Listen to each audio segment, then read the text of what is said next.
Les femmes virtuelles, ça m'amuse pas. Ce qui m'amuse, c'est les vraies, celles qui rient, qui pleurent.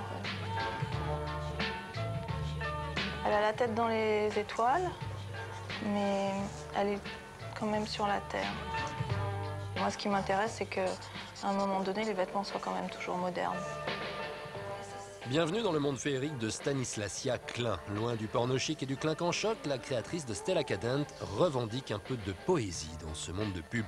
Aux tendances épurées et standardisées des grands noms de la mode, la styliste iconoclaste préfère l'odeur de la campagne ou l'univers de peau d'âne pour décorer ses boutiques parisiennes.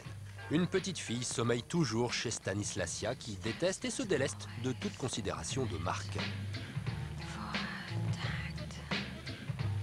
Moi, ça m'intéresse pas de faire une mode où la femme qui aime Stella Cadent, elle va aller à Tokyo, à New York, je sais pas dans quelle ville, et elle va se retrouver toujours dans la même boutique. Moi, les mausolées de la mode, j'en ai vu beaucoup et je n'ai jamais réussi à rentrer dedans. Et oui, elle en a vu. Formée en France et aux États-Unis, Stanisłasia est passée par Cacharel et Claude Montana avant de fonder sa propre marque en 91. Un besoin d'indépendance dû à une façon très personnelle de voir la femme. Ça commence généralement par la gamme de couleurs. C'est-à-dire que si je m'arrête 28 fois sur la même couleur pendant 3 jours, je sais qu'à mon avis, ça va être la couleur de la saison. Ce qui est important, c'est de savoir comment sont les volumes aussi, de quoi on va avoir envie. Est-ce que, par exemple, ça sera toujours... si c'est une veste, peut-être qu'il y aura comme ça un grand col. Et puis, on aura envie que la manche ait un peu de volume pour que la femme s'envole. Juste ce qui est amusant avec le dessin, c'est que chaque femme a son caractère. Au moment où on la dessine, on s'aperçoit qu'elle a un caractère différent de celle qu'on vient de dessiner avant.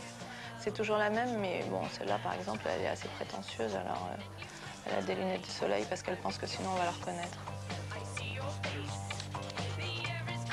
C'est ça qui est amusant avec le dessin, c'est que ça vous appartient pas vraiment.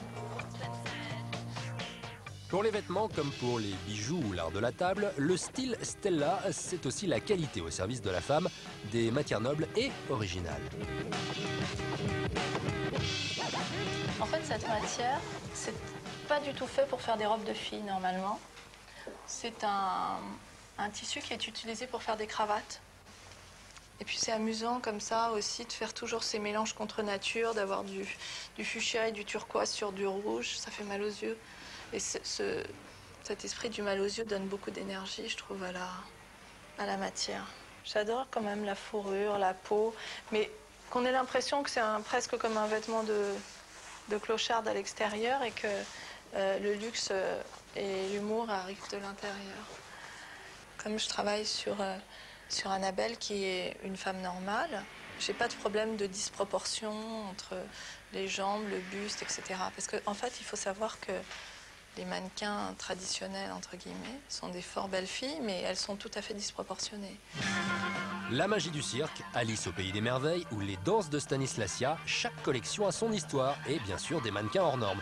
Courts, longs, carrés, minces, gros ou ronds, comme les Barbapapa finalement. Enfin, n'exagérons pas, en tout cas, les filles de chez Stella peuvent venir du Crazy Horse comme d'une école de danse du ventre. Et mon métier, c'est ça, c'est de prendre les défauts des filles et d'en faire des qualités.